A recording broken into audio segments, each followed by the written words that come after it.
Guys, raise your hand. We'll get a mic to you. Start here up front with Daryl. John, how concerned or maybe just curious were you about how your team was going to play tonight, coming off with a big emotional win at Auburn?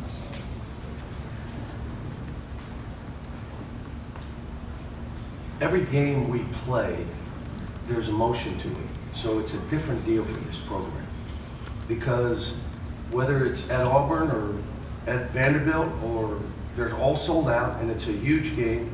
And so we need to be more steady in how we do this, and we are. I said the Kansas game is really, really big because it's the next game. I mean, we weren't worried about Kansas. I've not watched one thing on Kansas. I watched a little bit of maybe Iowa State, I think I watched maybe 4 minutes of them live TV.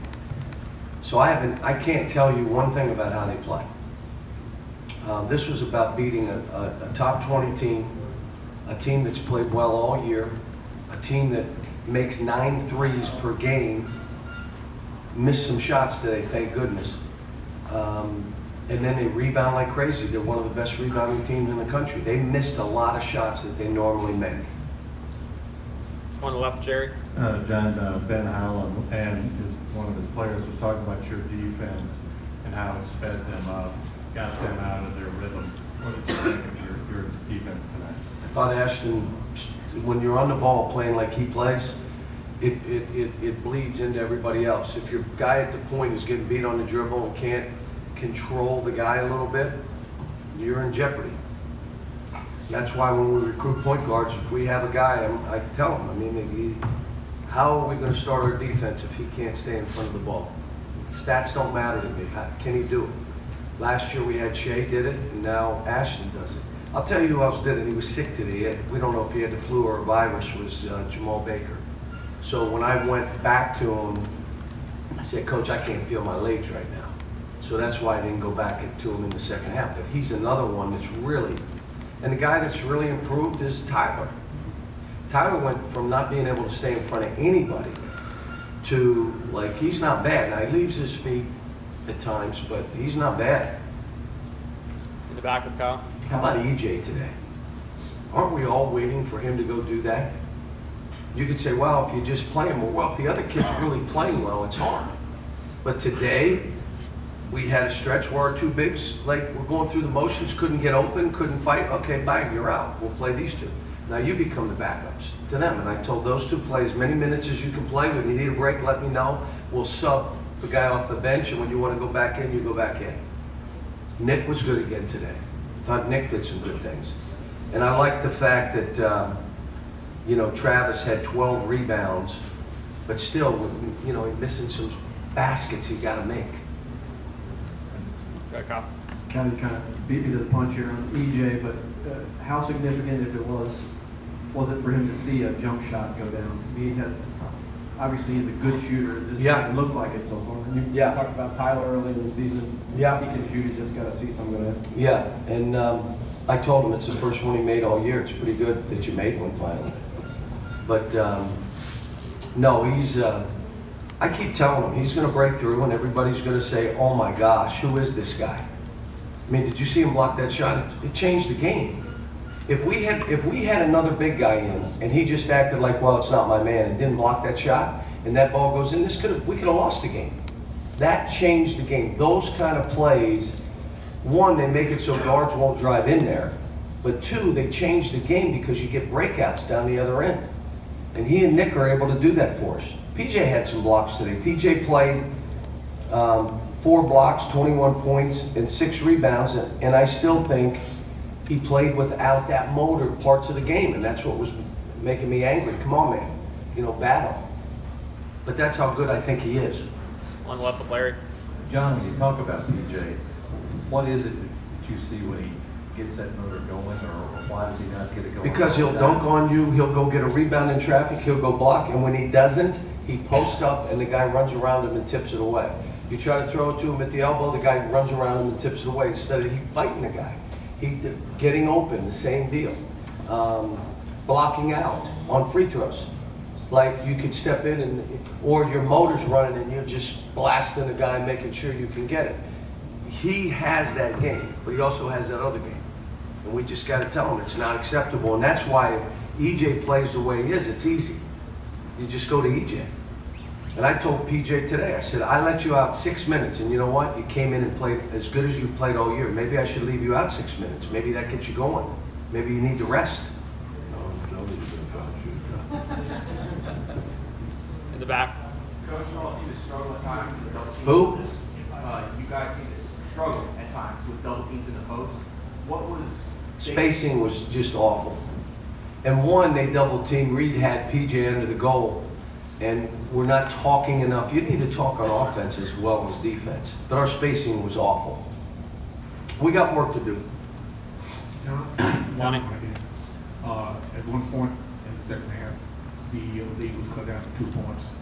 And I think around about that same time, you inserted Nick Richardson in the game, and everything changed. Talk about how he changed the game.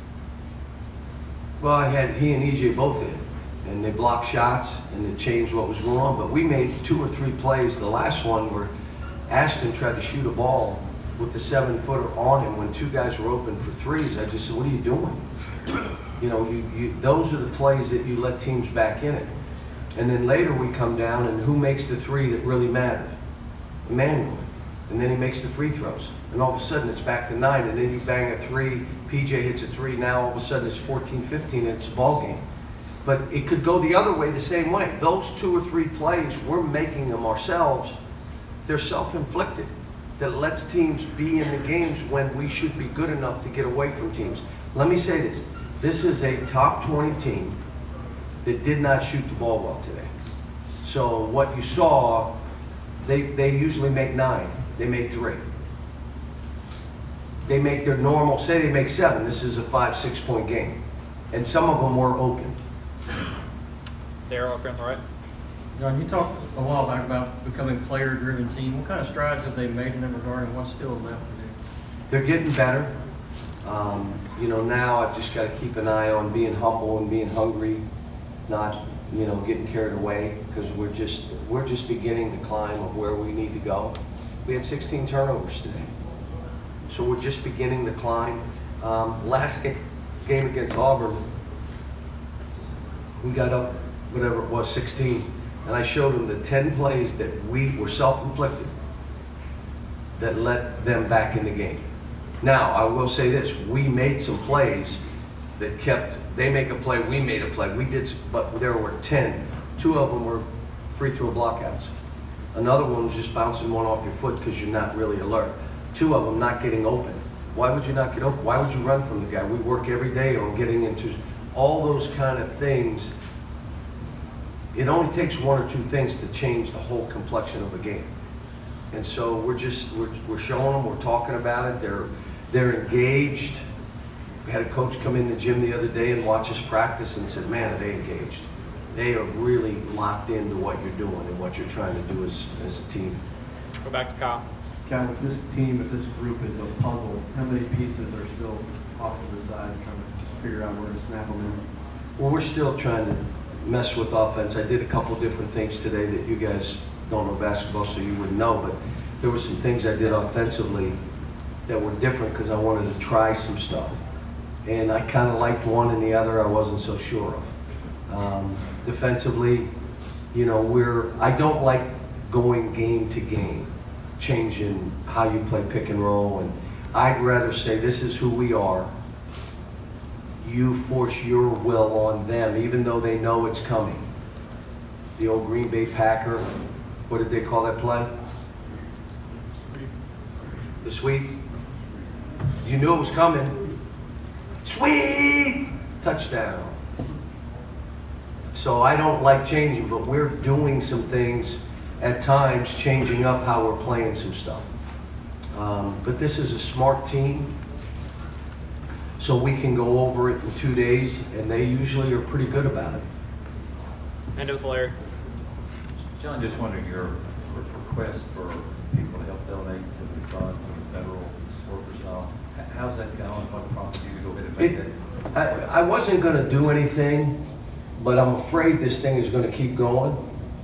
And this is the shutdown. And We have about 500 federal workers not being paid in our city. They work here, they work at the jail, they work at the TSA, they work at the agriculture, they work sheriffs. There's about 500 people. And what we did, the initial thing was, let's get them some, where they could go get gas and, you know, folks, it's literally a grant, they don't have to pay it back. You know what I asked them to do? Pay it forward when you get paid. Give it to somebody else. And my hope is that they will. Now I'm saying it's going to keep going, and we had earmarked about $250,000, and we kind of blew through it. Now I'm saying if we have to do this again, does anybody want to be involved? And it's probably raised about $10,000, and I haven't. Eric said, do you want to put it out again? I said, not really. I mean, if we have to, Ellen and I will do it again. But I went over to Reach 4 different times, probably go over tomorrow. And when you see the people, they're all the people I grew up with. And they don't deserve to be the brunt of this. Some of them were struggling before this with child issues and some other things and health issues, and now this hits them. And it's just, I don't think it's fair. So, you know, we're going to continue to do it. And like I said, it was about $10,000. But I hope cooler heads. Did anything happen today?